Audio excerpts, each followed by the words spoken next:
Okay, we're live now. Oh my gosh. I'm horrible. I'm so sorry, guys. Just put the kids away. You're That's it. good. I've ruined the night. You're good. You're good. My Okay. my my niece will have to forgive you later. I'm. Now, We. guys, we're gonna be talking about the markets tonight. We're gonna be talking about the state of the market, what's going on, particularly with the massive drop and all these things. I've got a couple ones on my side, K-Dub, so it seems like your audio is going good. All So right, that's guys. all good. How does it sound on my end, everybody? We had a little bit of a difficulty. If you hop over to Larks, you'll see my little mishap.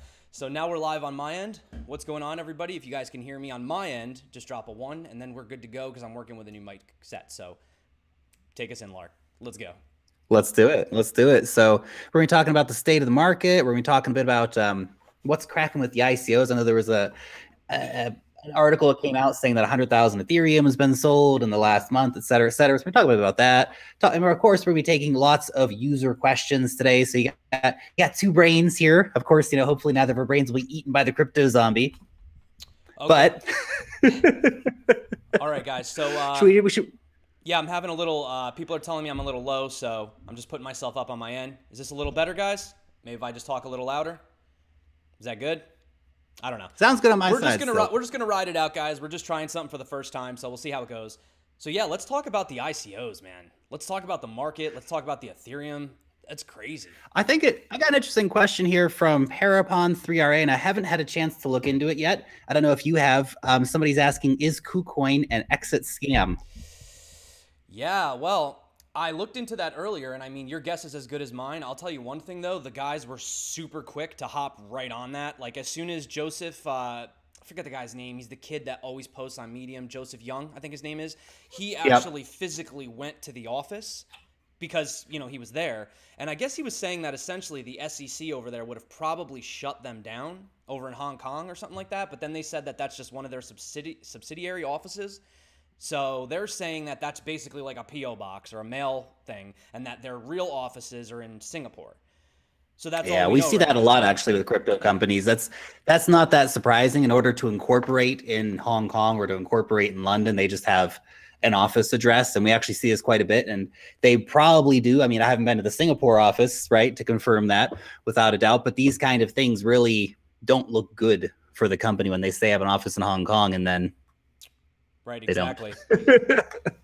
Yeah, no, definitely. That's not cool when they when they say one thing's going on and it's not. I mean, I would be freaked out for sure if I went to go visit the headquarters. That's something that like a YouTuber would do if I'm in New York. Hey, let me go drop by like the Binance headquarters or the KuCoin headquarters, and then you go there and it's just like, what are you talking about? There's nobody here. So yeah, no, that's Never heard of that company, man. so I don't know, guys. I mean, as far as I know, what I told everybody with the whole KuCoin thing. I mean, if you're that concerned about it, your best bet is to just simply take the money off the exchange. I mean, you know what I'm saying? Just take it off. Now, if they're suspending withdrawals, that's suspicious. But I was able to log in earlier. I checked it, and I got like $20 worth of like Ethereum just sitting on there. I didn't try to withdraw it, but it was there. They let me access it. So if anyone has issues, definitely let me know because that's crazy. So.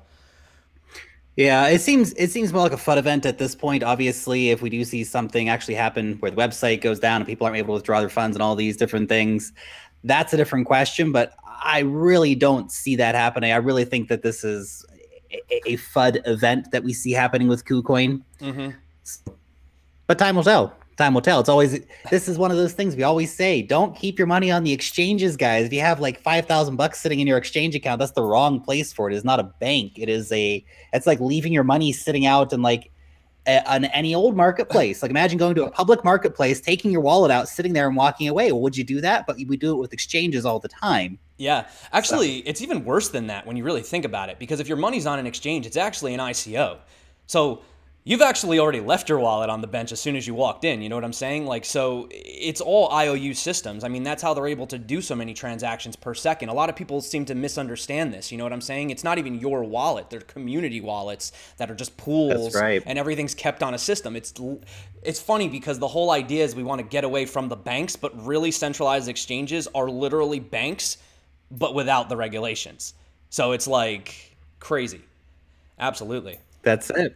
That's it. They're definitely crazy when it comes down to it. The exchanges have got so much power, and I saw CZ from Binance come out the other day and say that, he doesn't list any shit coins on his exchange and all this stuff. And of course, at the same time, actually listing lots of what people might term as shit coins. And it's quite a difficult conversation when it comes down to what is and isn't. And we assume that they're doing all this due diligence, but then you have to remember that they listed CentraCoin over on Binance. So what kind of due diligence actually happened there? It's tough though, because I mean, how can you actually do your due diligence on some of these? I mean, you have to, I suppose in a sense, if they're trying to actually be there for the people and claim to be legit, then they should do some type of research. But unfortunately, they had the option of either, well, we can get a hold of MasterCard and Visa and see if these are actually true partnerships, or we could just take the 4,000 BTC or 400 BTC or whatever astronomical listing fee and, assume that if they got the funds, it must be legit, right?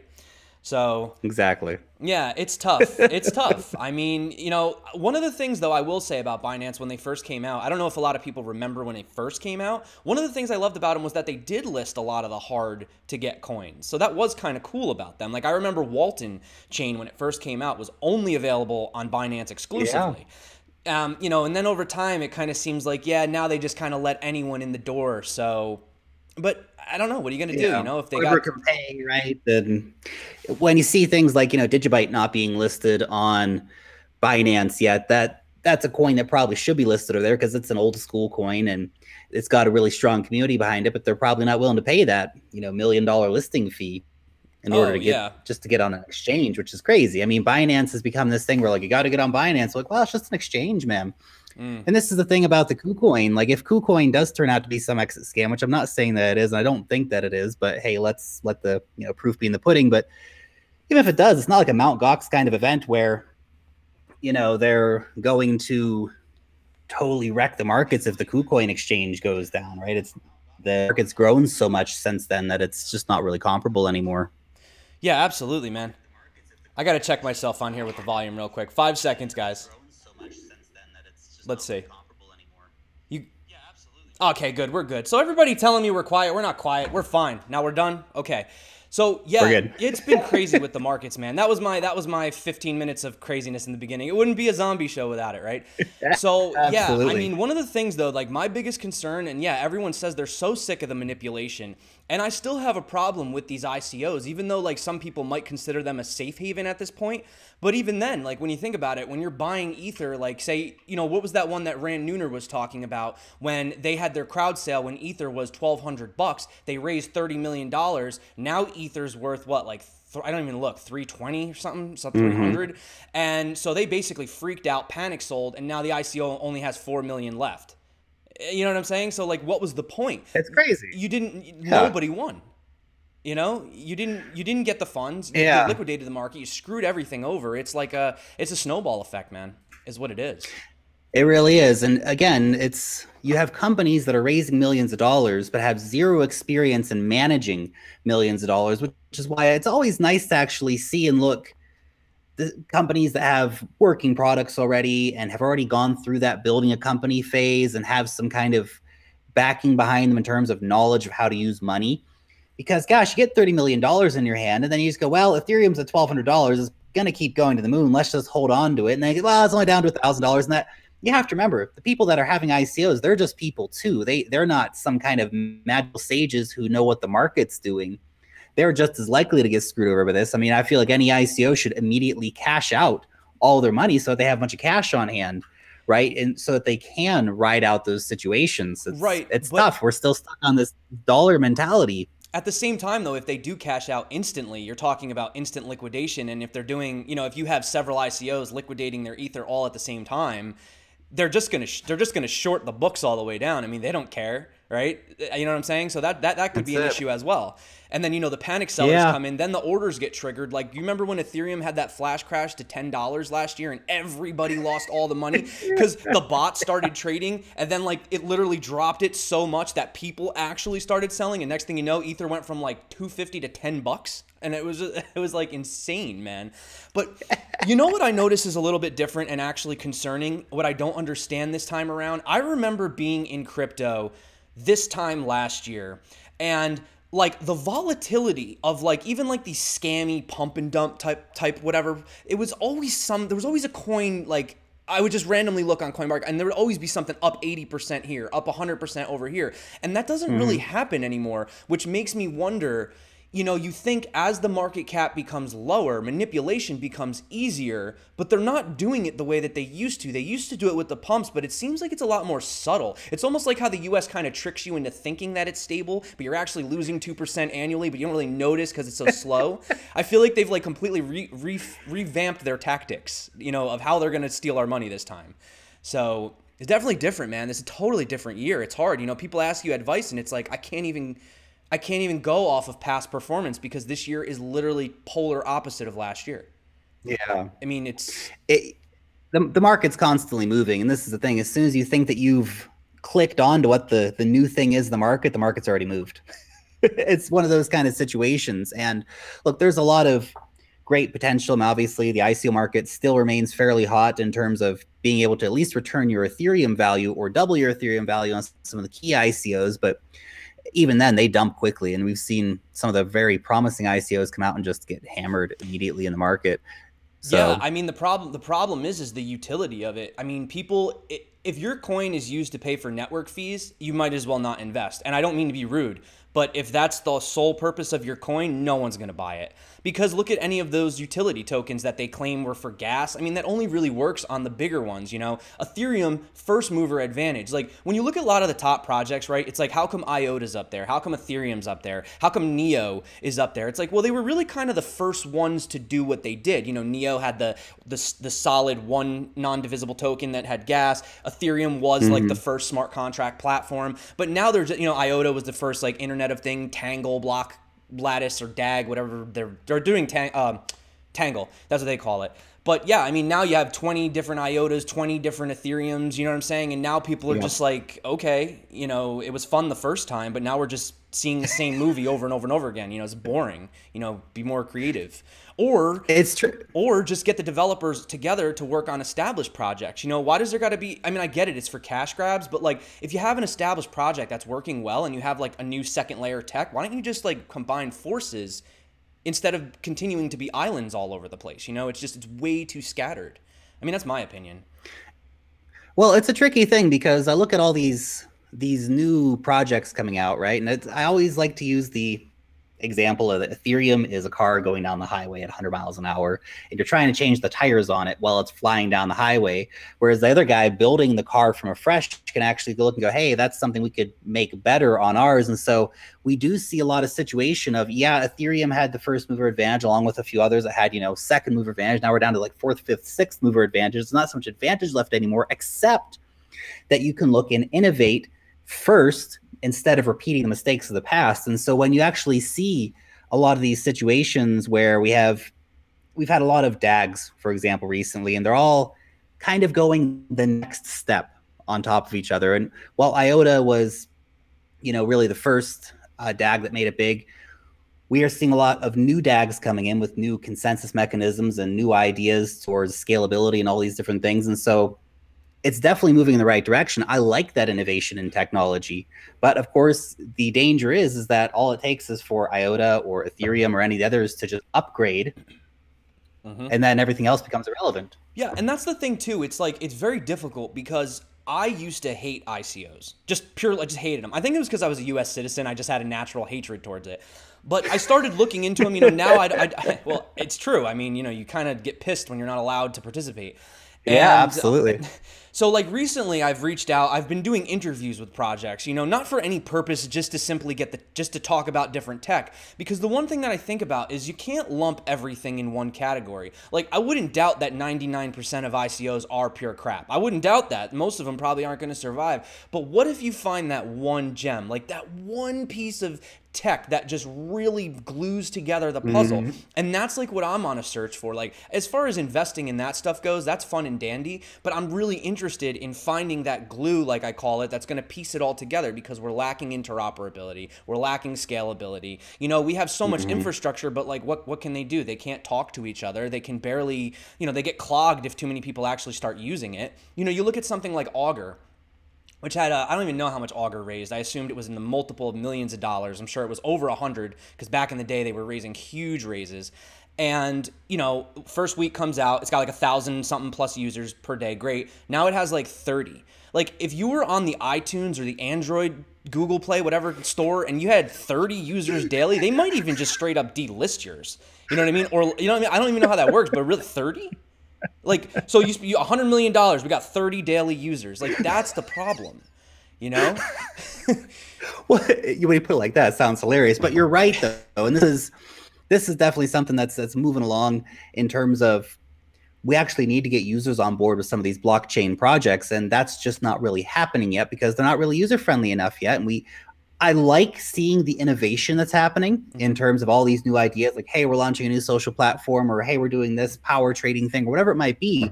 I love the idea of that innovation, but at the same time, the valuations for some of these products is not necessarily matching to where it's actually at in terms of a user base or actual market value. And that's the crypto market overall. We're lacking that real market valuation for these projects. And it's massive massive too. Hard to and catch up with. you know, in the real world, like for a company to even like go into like an IPO, no one's going to give a real world company $30 million. Like, hey, I got a great idea and some code. Like, but in crypto, it happens every day.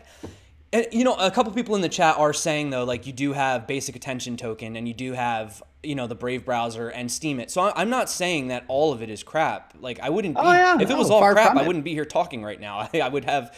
Well, that's it.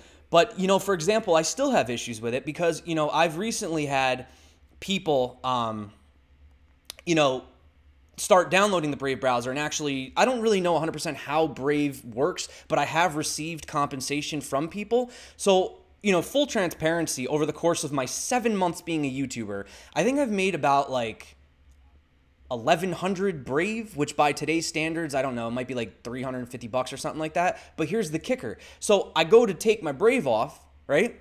But then I have to go through a middleman, which I don't even remember. It's some other service that you have to use. I go Uphold or something like that. Uphold. I go through the entire process. I sign up. I do my email. Everything's done. I go to withdraw. Guess what it tells me? Not available in New York State. So what the hell? How do I get my? So I have basic attention just stuck there until. So basically, like, do you see what I'm saying? So we're still not even there. Yeah. In terms of, Kate, I can't hear you anymore. What happened?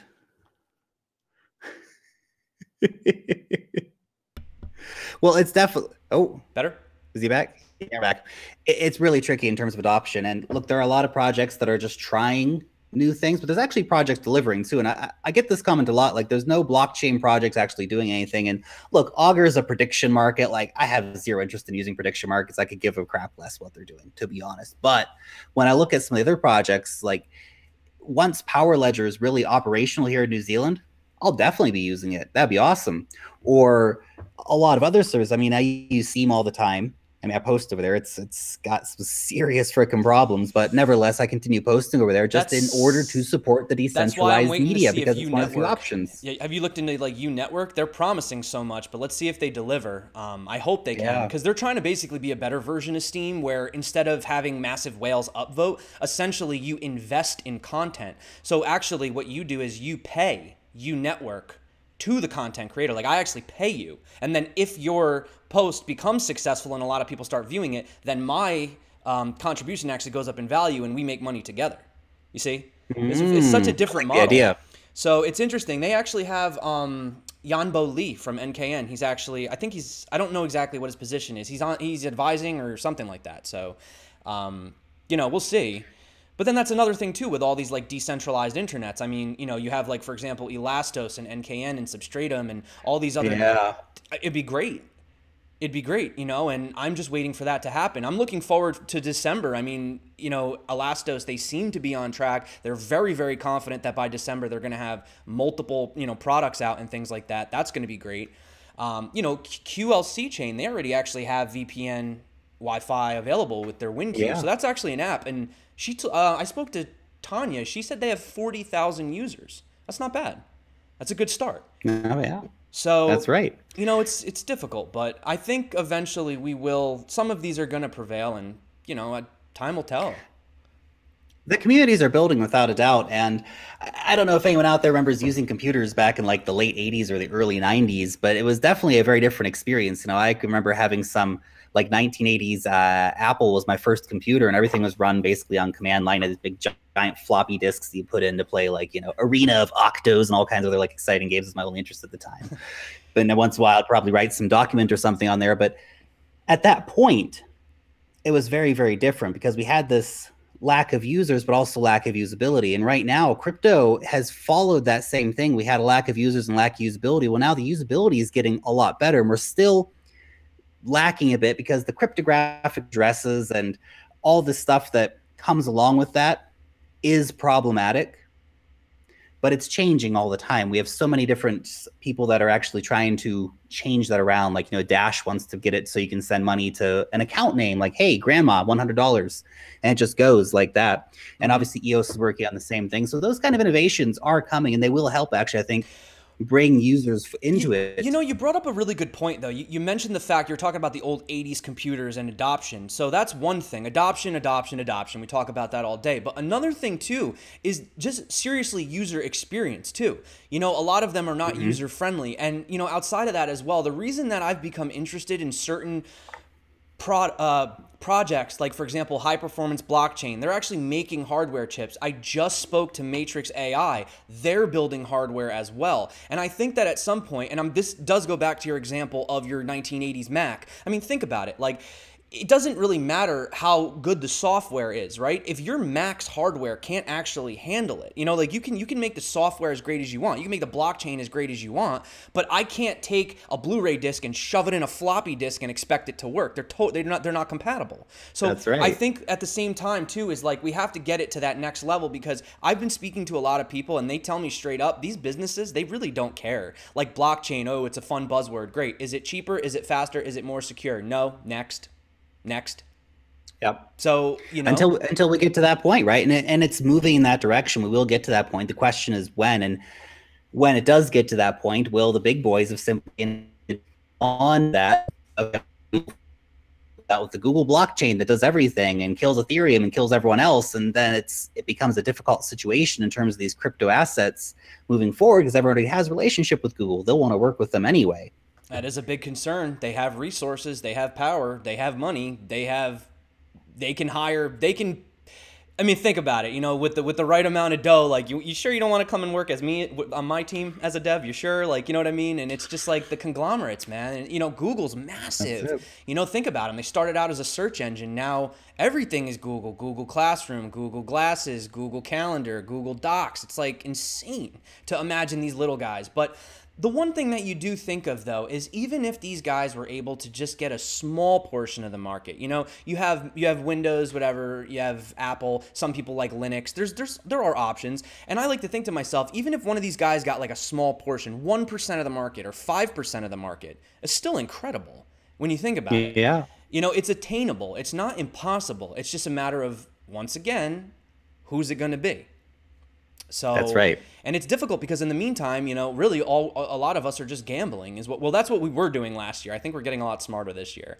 But last year it was just a gamble. It was just like, we don't know what this does. It's great. Like, you know, I used to sit there with like a pad. I wish I had some of these pictures. And I used to draw like, you know, like a second grader. I'm not really good at drawing, but I would like imagine the smart economy. Like I would draw Neo in the center and like have it connected to like ontology, and like Elastos is like all in the middle. And I would be showing like my dad and my girlfriend. I'm like, you don't understand. It's going to change everything.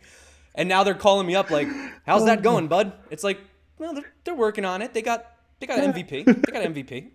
So, but you know what though? Somebody's got to be the trailblazer. You know, unfortunately, somebody has to be the pioneer. So, anybody that's watching right now, it sucks for the losses, but guys, I believe in this, and we are early. Just there's a lot of crap out there. That's right. And I'm actually glad that this happened. It had to happen because now we're going to be a lot smarter, and hopefully, a lot of these I'm not going to call people out, but these shillers that are just shilling left and right, you know, after enough people get burned, hopefully people can start to actually separate, you know, what content or even not content, just like a better way of doing your own research, a better way of doing your own due diligence. You know what I'm saying?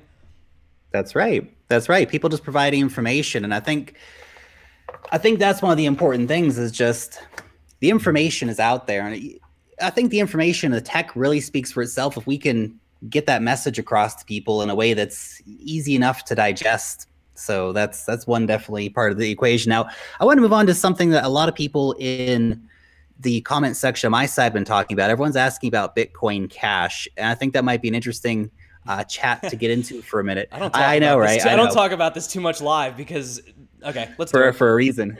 Let's do it. Anyway, but let's do it. So it recently came out that Bitcoin Cash, Bitmain has about a million Bitcoin Cash at the moment. That came out because they had to publicly disclose what they have for their IPO offering. Okay. Right. And so Bitmain's got 1 million Bitcoin Cash. Now you have to think that Satoshi Nakamoto, assuming that it's not Craig Wright, because it isn't Craig Wright, otherwise he would have cashed out for the Bitcoin Cash. But so there's 4 million Bitcoin Cash gone that can't be cashed out, right? Or sorry, I mean Satoshi's got 1 million, and then there's about another 3 million that have been lost in terms of Bitcoin. It's right? like somewhere so between 4 and 5. Cash. Yeah, it's a lot. That's it. And so they've got a crazy amount of it. And so I mean, people have obviously started now calling it Bitmain Cash. I think the centralization of Bitcoin Cash is a real worry for it. I mean, the more I look at it and the more I see of Bitcoin Cash, the less I like it. And I feel like they had this opportunity to really build something that was going to be good, or that could have been good. Like, yeah, okay, it would have been centralized and whatever, but at least they could have done something. Whereas I feel like now it's got down to the point where you have all these really bad actors involved with it. I mean, the fact that they keep putting Craig Wright out there to talk about Bitcoin Cash in of itself, just is like, what do you get? Who are you people? I mean, I'm not a huge advocate of Bitcoin Cash personally. I understand it. Like I've watched documentaries, and I used to really like Roger Ver, I don't know how you say his name, but you know, I used to, and I still do kind of in a strange way, appreciate his passion for the space, and I truly understand. Like I'm actually like I'm not the kind of person where I can't like separate my emotions from just facts. Okay, I get it. Yeah. You know, Satoshi's vision, Satoshi's original said keep the signatures in. That was part. When, you know, we had the whole SegWit and all that crap, all that debacle last year, well, Core, you know, Bitcoin, the main guys, they said, we're going to take it out because that way we can, you know, have more transactions and, you know, that'll be better. That's our solution. Well, he wasn't having it, you know, wasn't the vision. So he split. But the way that they went about it was just so grimy and so like manipulated and aggressive, and people are getting like downvoted and taken off of Reddit and getting censored and like collaborative pumps. And then I still even know that Coinbase, they had that thing, but I still think that was insider, because it went up to like $6,000 and then GDAX completely shut down the account. You know what I'm saying? So that was crazy. I mean, that might not have anything to do with those guys, but long story short, I would respect Bitcoin Cash a lot more. You know, like look at how Bitcoin Gold came out. You know, they were very just like, you know, we just want to make something that like average people can mine. That's all we want to do. They were very like professional about it, you know, and granted, some people might say it's a shit coin, but they didn't do it in such like a smear campaign of like, I mean, at one point they were trying to say that like the Bilderberger group and like the Rothschilds and like Bitcoin, and they're just like crazy things they were saying. I don't know. I just think it was just not the right way to go about it when you're trying to, it's just not how I would go about it. I didn't like the promotion of it, and that just turned me off from day one. So I really didn't follow it much after that, and I really couldn't really care too much. I mean, on top of the fact that, did you just hear that there was like that critical bug that that dude basically told them about it, and they kind of like brushed it off and were just like, whatever. He's like, you know, I don't even have to like report this to you. I'm trying to help you. You know, they're just, I don't know. So. Well, it was a Bitcoin developer actually that noticed that and told the Bitcoin Cash guys. It's kind of funny actually, because it would have been very easy for them to use that against them and say, hey, look, or actually exploit the code and say, hey, look, your guys' Bitcoin's all messed up now, the Bitcoin Cash that is. Yeah. But actually, they went the other route about it. I'm not sure I'm not sure it would have been the same the other way around. I mean, what's your opinion on the whole thing? I mean, Bitcoin Cash in general, I mean, I've never even really used it. I got a little in my fork and I just sold it. I was just like, I don't want this. Yeah. Like, I don't even Yeah, hold that's any. it. I mean, I mean, some people are like, oh, you should hold it, you should hedge it. I'm like, I don't really think, because when you think about adoption and you think about what's happening right now, like, we already had that retail boom, right? So a lot of people, they'll be like, oh, check the Google trends, check the Bitcoin searches, check this. It's like, guys, the stuff that you were doing last year doesn't work. You're not going to see a Bitcoin Google search go to the moon because everybody that wants to know about Bitcoin knows about it. They're not going to research it again. I already know what it is once. You know what I'm saying? So, like, my thing is that we've already had the focal group of interest come in. The retail investors came in. Everybody bought into stuff that they didn't know. That's gone with. The second time around, I just think it's going to be totally different. So, yeah, I don't know. And yeah, somebody in my chat saying that Core needs to get their act together. I do think that they could possibly be trying other solutions, maybe to make Bitcoin a little faster. I mean, I guess Lightning, but Lightning is basically just like a glorified bar tab. So is really all it is. Yeah. I mean, obviously that comes into it, but you have to think too about how much the development of Bitcoin is actually held back by all of the forks and the drama around the forks. It comes back to being a problem that there's no on-chain governance. And that's what projects like Tezos and EOS and, Dash and others are trying to solve. And you actually realize how important that can be, because Bitcoin does suffer from that. And like, yeah, okay, it's a positive of Bitcoin because there is no oligarch class essentially deciding these things, but there is because the Bitmains of the world. I mean, why did Bitmain want Bitcoin Cash to exist? Because the SegWit upgrade canceled their 30% mining advantage that they had built into their software, and that was going on. That really happened, guys. Wow, that's they had this going for a while, and this is the thing, is that they had this into their software, and SegWit actually canceled that out. So it makes you realize why Bitmain was not so on board for the SegWit upgrade, right? And so the whole SegWit thing was all this manipulation going on. And so there are these oligarch classes within the Bitcoin community, and they're largely the miners, for example.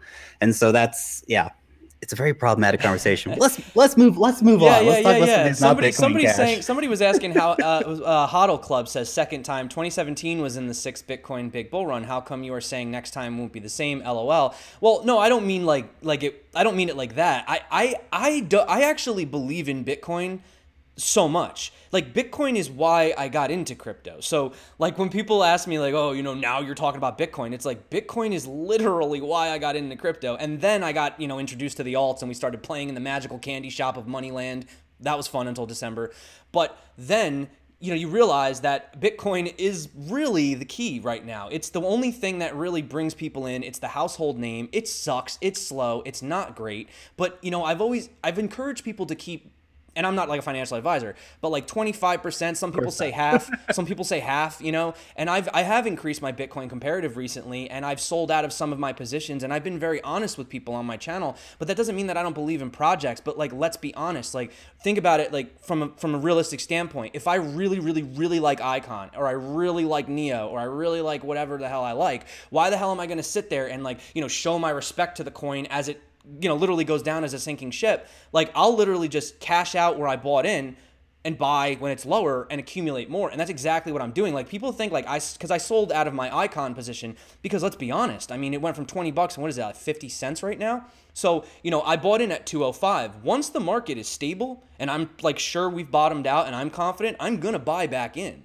I'm not abandoning these projects. Like, you know what I'm saying? Like, I put my money where my mouth is, but I'm not going to lose my money in the process. Yeah. And there's nothing wrong with that, guys. There's nothing wrong with that. This is the thing, is that there's definitely, you can pile up some things like, getting more Bitcoin. Like, I just get more Bitcoin. It's not, I don't look at, I got to hedge out and hedge in Bitcoin all the time. That's what the altcoins are largely for in a lot of ways. And look, some of them are great as long-term holds, and they can generate more income if you look at some master nodes or some staking rewards, right? But there's nothing wrong with playing the game a bit. And, if it gets up to the top, you can sell it and like look for a buyback in later. Like, I was actually just talking about EOS this morning, and, I was lucky to get it like super low, and I was lucky to sell it super high. And if I see it drop below a certain price point again, I'd get back into EOS. It's not, and people think, Lark just doesn't like EOS. Like, nah, man, I made the money on it. Like, it's not, that's what kind of we're doing in crypto. Like, it's part of it. You make the money, but you're also investing in tech and putting good tech forward and all that stuff. But if you don't take profits once in a while, you're going to get just really stressed out. You have to. And, I used to be in that like hodl mentality. I mean, right now, if you're down, like you're really, really down, then you may be in a position where selling is a bad idea, because now you are selling out of a loss. You are actually initiating that, because right now it's technically a paper loss. As soon as you click that sell button, now it's a real loss. But as far as like setting stop losses, or, you know, say you buy something at $1, right? And it goes up to $3. And let's just say you just don't sell, and then it's back down to $2. And then you still don't sell, and then it's back down to $1.25. Well, listen, man, if you bought in at $1 and it's at $1.25 and it's going down and it gets down to like $1.05, sell your position. There's nothing wrong with that. You know, I can't stand that mentality where people are like almost like shunned, or like, you know, it's like looked at as a bad thing if you don't hodl through it. Like, that's ridiculous. Who wants to lose money? Nobody wants to lose money. You know what I'm saying? So that to me, if you're down tremendously, hodl, but like if you've bought in and it had a spike and you screwed up and didn't sell and it's coming back down, just sell out, chill, put it in USDT, whatever, you know, come back down and buy the dip. You know what I'm saying? Like, maybe not now because everything's dipping, but I don't know. Just had to say that. Guys, there's nothing wrong with protecting your investments. I mean, nothing wrong with that. Don't let anybody ever tell you that you're stupid because you protected your money, you know? Yeah, and you have, you know, this is the thing. You have to make your own investment choices too. And look, the thing is if you sell out of one coin, there's a lot of other opportunities out there.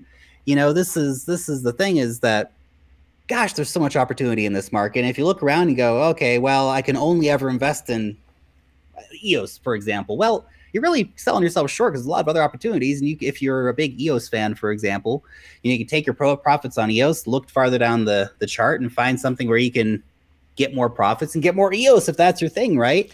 And again, there's a game to play here, and it's not just about holding on to things, unless of course Bitcoin. Well, yeah, I mean, that's an exception, right? I used to have like 100 altcoins back in the day, and now it's like I just focus on like maybe 10. And I'll just play games. Like, and honestly, I'll take advantage of these pump and dumpers. Like, screw these guys. I don't care. Yeah. Like, if somebody's shilling a coin and I know that there's some insider stuff, whatever, I'll just go in and get out quick or whatever. Screw you guys, man. Like, I'll take advantage of you, and I'll buy more ONT or ELA or whatever. You know what I mean? Like, I don't care. Like for me, it's all about accumulating the blue chips and Bitcoin.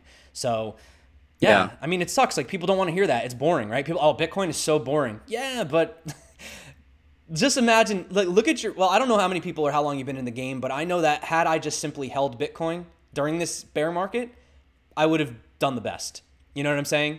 Like, I don't mind when I lose money when I look at Blockfolio, like dollars, whatever, dollars. But when I see my Bitcoin comparative drop, I like cry. I really do. Like, I'm just like, what have I done wrong? Like, no, you know, so that's my standard. I measure in Bitcoin. I mean, if you're in crypto, you have to.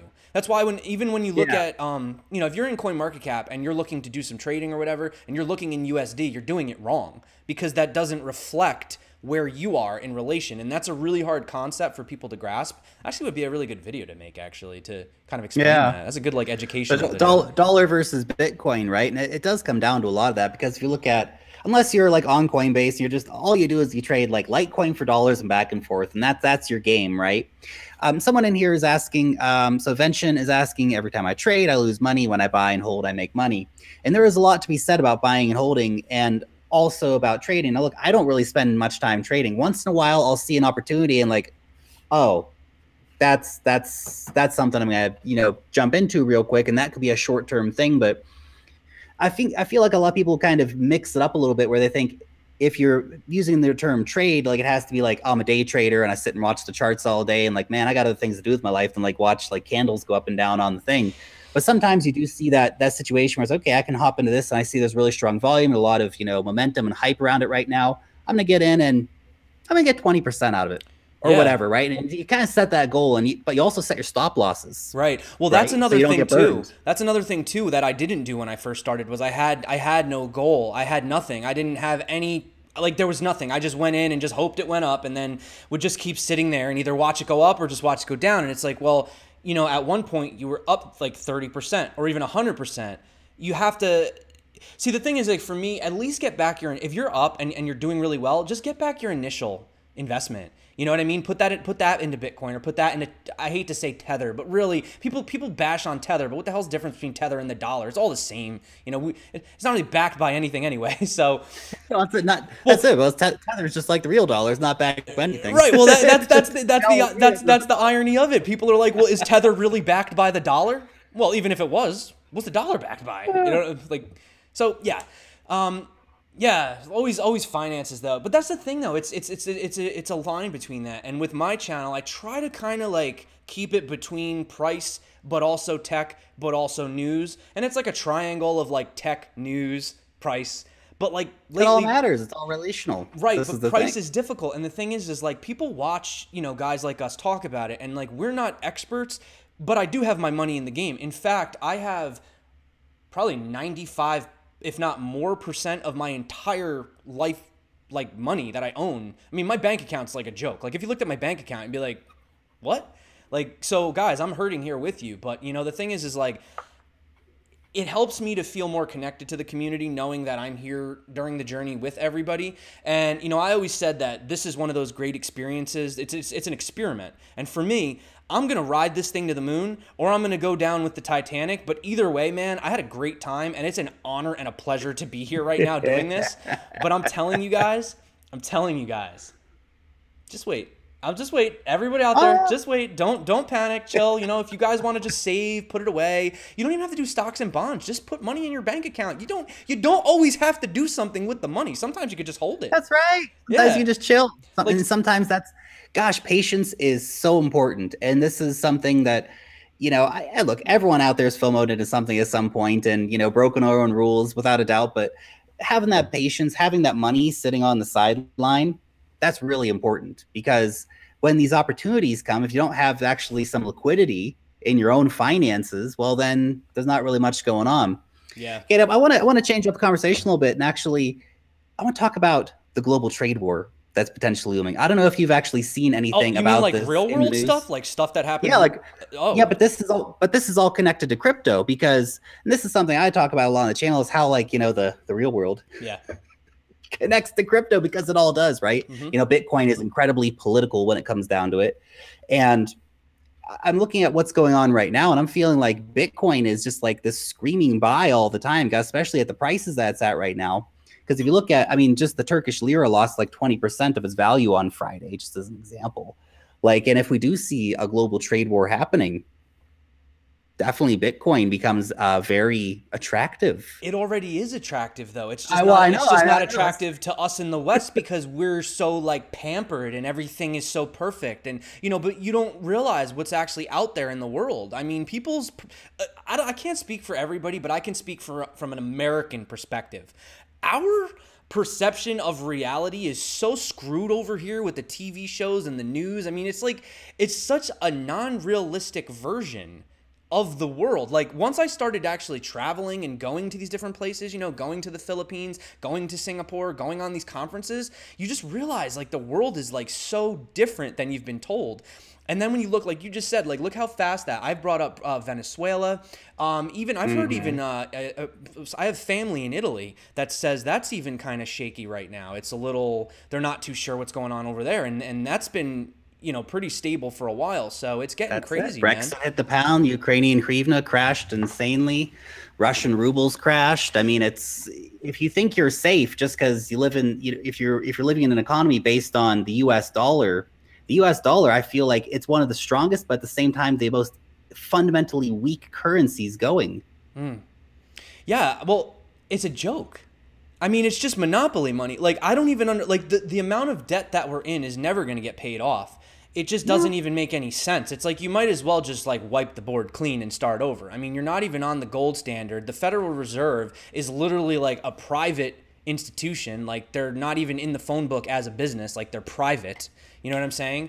And it's just like, I mean, I don't know. We could go into like, I'm not gonna do the conspiracy thing, but yeah, it's so crazy with the money. And you know what else I think about Lark as well? It's not just so much what's going on with this financial crisis, but also where is the money going? Because we've seen money pull out of crypto, we've seen money pull out of stocks and bonds and traditional markets. Where the hell is the money?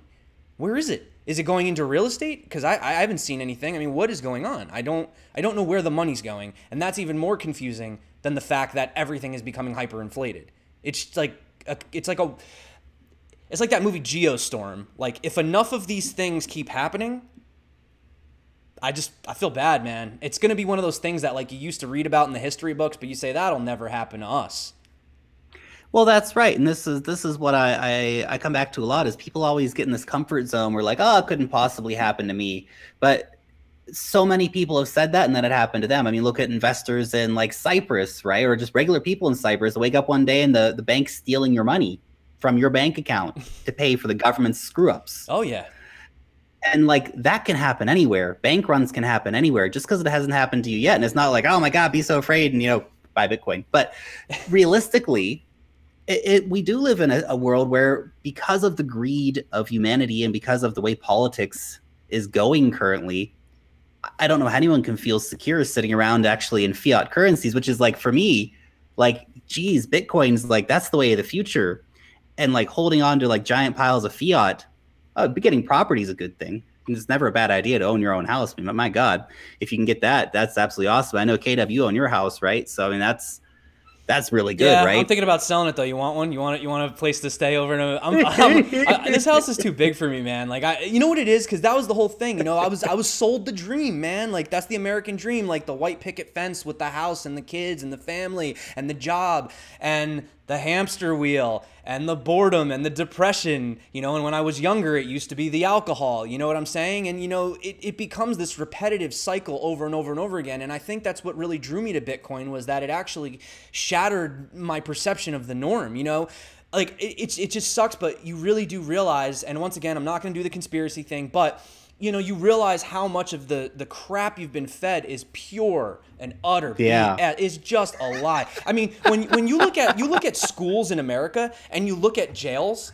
like schools and jails, and you compare them side to side, you're like, damn, were you guys like prepping me for this? Like the bell rings, we walk down the hall, we sit up, we raise our, it's like so similar, it's weird. And then you look at it and you're like, damn, I spent 12 years in school and what the hell did I learn? Nothing. I literally nothing. You learn to be subservient. Yeah. Literally, that's what you learn. You learn to be obedient. That's what you learn.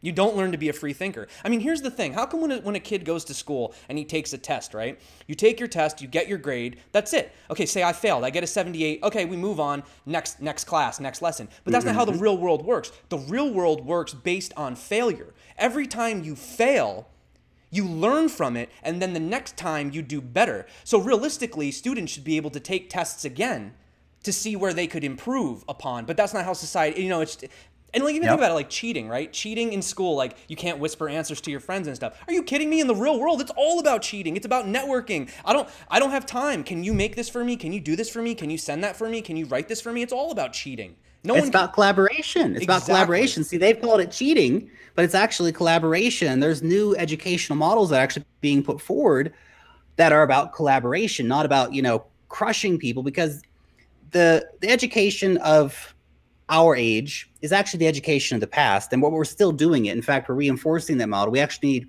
an education of the future that is going to give people the ability to think in a way of a decentralized economy, give children of the future the ability to actually think, hey, how can I collaborate with my fellow humans, not compete with my fellow humans? Because let's look at where hundreds of years of nation state politics have gotten us. We've got ourselves into a situation where no one can agree on anything. The commons, the oceans and all this stuff, the air, all in total effed upness because we can't agree on anything. Every little nation state and all their greedy politicians have their own BS going on. It's not serving anyone. We need an economy of the future. And that's why I'm excited about crypto, because it is creating the economy of the future. A decentralized systems can indeed offer that. Yeah. And I mean, it kind of sucks because in one hand, it's like we got what we wanted. And we're just screwing it all up. But hey, isn't that the fun of it? Like, and in one hand, that's where like these guys would come in and say, see, I told you need us, you silly peasants. You can't make any decisions. Look what you did to the markets. You ruined yourself. Now go back to, and put money in the bank, So that's where they would come in and kind of say that. But for me, I think that we are more intelligent than that. And I think people being told that, I hear that, oh, people are dumb. We're not dumb. People are misinformed. People are misled. If you're told something long enough, especially through those delicate years of childhood into adulthood, it's very, very difficult to separate something that's basically attached to you as something that you believe to be your own thought, but in fact, it's not. It's not your own thought. Right. It's the thoughts of others or what used to work. And the truth is what used to work doesn't work now. Things are evolving. Life is changing, okay? The world is becoming a smaller place. Look at what we're doing right now, Lark. There's no way I could have done this 20 years ago. Nope. Could have never done this. Nope. I have all these people in the chat watching two guys literally across the world right now talk about virtual currencies. Like, what the hell, guys? I know, right? Yeah, rant. It makes the whole, yeah, but it makes the whole thing next level, right? And this is the thing. But again, this is why it's all so exciting. This is why when I see the prices and look, the price, everyone is concerned about the price. The price is a very real indicator of what's going on. And we see the Google trends going down. We see the price going down and all these different things, right? Ooh, it's all connected. Someone in the chat says, technology. oh, sorry. I didn't. Go ahead. No, I was going to say someone in the chat said actually he's doing a master in chemistry and they actually have a discussion board instead of homework. Therefore, they learn better to solve the problems together than on their own. Well, I'm glad to see that they're adopting that. I just wanted to say I'm glad to see that. So sorry, Lark. Yeah, that's happening more and more. And our society is moving this way because we look at what's happened. There's been a massive accumulation of wealth in the previous generations, and that's not to knock on the previous generations. They had the opportunity, they took it, anybody would have. But now we have a situation where we have massive imbalance. And if you look at the cycles of history and the cycles of politics, I mean, go back and like read Machiavelli and understand that it's never really changed. And we're just repeating the exact same patterns once again, where we're going to go through America's become basically an oligarchy, and a lot of the Western democracies have actually become oligarchies as well, where the rich decide what's going to happen. And that will change. It's not a question of class warfare, any of that BS. This is just the reality of politics. Once you have too much of an accumulation of wealth in one area, that situation will change. Once you have too much power in one area, that situation will change. The question is, with new technology, can we actually break that cycle of the patterns repeating? Well, bringing that back to like why we're here talking about crypto, I mean, are you worried about that? Because look at what do we do? The first thing that people do is freak out and panic sell, right? Yeah. Who are you selling your Bitcoin to? Do you know who's on the other side of that screen? Because don't forget, Bitcoin is finite. There's only so much of it. So that's right. Every time you let go of your Bitcoin, you don't know who you're giving it to. And for all we know, the OTC counter guys, they're accumulating it, and we may just start this all over again. And that's what I'm afraid of. I'm afraid of we have an opportunity right now to actually gain that power and have that opportunity to have our own decentralized peer-to-peer cash that's truly not controlled by anybody. But we're too busy arguing and crying over price, saying my altcoin's better than your altcoin, and we're literally selling our Bitcoin back to the same people that we got out of in the first place because they had too much control. So in a way, it's like, who's really responsible this time? Like, you actually have an opportunity right now, everyone watching. Like, if we all just buy Bitcoin right now, and I'm just picking Bitcoin because it's easy, because it's the top coin. If we all just buy Bitcoin right now, and I know I had my little hodl speech before, but I'm being serious, just hodl the Bitcoin. We all hold a certain amount of Bitcoin. It will hit a floor. Eventually, it'll hit a floor, and they will not be able to manipulate anymore. They just That's won't. right. There'll be no more Bitcoin left to sell to these guys. So I don't know. I'm really worried about that, and I would be very sad if I saw again what happened previously now, and that's what I'm most afraid of, honestly. And the lower the market cap gets, the easier the manipulation becomes again. That's right. I liked it when it was 800 because it was difficult. Now we're getting to 200. Now we're getting back into when it was 100 and lower, and that's when you would see those 200 increase percentages dumps, and I'm just worried about that. So I don't want to get all doom and gloom though, but I am worried. No, well, we need steady growth, and that's actually part of it. And realistically, we haven't hit that point, and we're actually quite far away from that point of any kind of stability. And that is going to be an important place for crypto when we can actually see Bitcoin becoming relatively stable versus fiat currencies. So it's not like fiat currencies are going to disappear overnight, and we're a long way from being able to walk into a shop and I can have a soda for 2 Satoshis or whatever. Like, that's not quite there yet, but that could be there at some point. I mean, when you think about it realistically, people diss on second layer applications or solutions. They diss on the Lightning Network. But when you go and you pay with a credit card, what do you think you're doing? That's not your money. That's MasterCard going, hey, yeah, it's cool. We just checked the bank account. The money's in there. We're just going to cover you for right now. And then we're going to move the funds. You notice when you swipe your card, if you instantly check your bank app, the money's not gone yet. You know what I'm saying? It still has a process. And the thing is the difference between what's happening in that situation is you have digits on a screen that really don't represent anything. When you hold crypto, you actually physically own, well, not physically, but you actually own that piece of the code or whatever you want to call it. And to me, that's so much more empowering, and it's so much more difficult to take away. And I'm more than happy to sit through this. I mean, if it's too much for people to get involved with financially, like someone in the chat just said, I can't afford 6K for Bitcoin. But that's the beauty of it. You can buy portions of Bitcoins. You know what I'm saying? That's right. And when you think about it from an economic standpoint, there's 21 million Bitcoin, roughly 4 million to maybe even 5 million are lost forever. And there's about 7.4 billion people in the world. So tell me how that is not perfect economics when you think about supply and demand. So all this crap that's going on right now, I've gone through tough times in my life, bro. I'll tell you, I've gone through some tough times, and I always look back on them and I laugh. And I seriously think this is going to be one of those times where we're going to be like, my God, why the hell were we investing in those stupid ICOs and buying these and the BitConnects and all this crap? Yeah. And then once we realize the value of the currencies, and then we look at the real value of the tech that's actually moving forward, the guys that are really doing stuff. You know, I mean, because you do have IBM developing stuff, Google developing stuff. They're not saying blockchain sucks. They like blockchain. They just don't like all 1,800 currencies. You know, that to them is absurd. And that's just as absurd to me as well. So, yeah.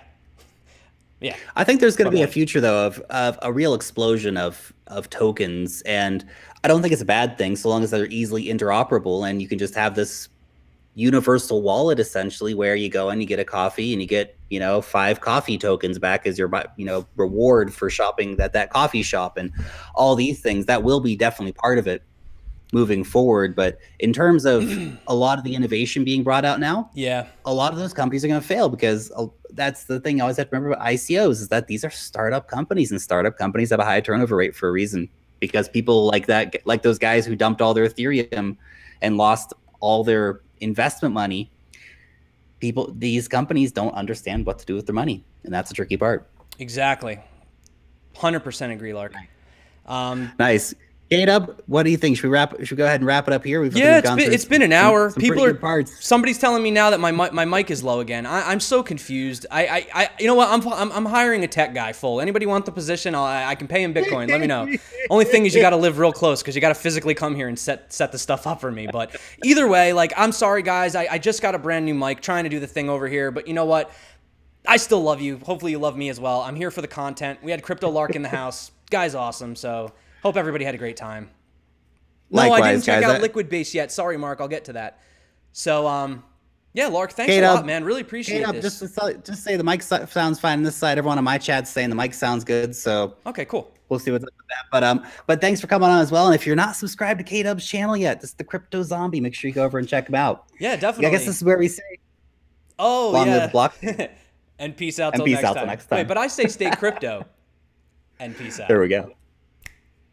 I try to be slick. All right, guys. I'll talk to you later. Bye.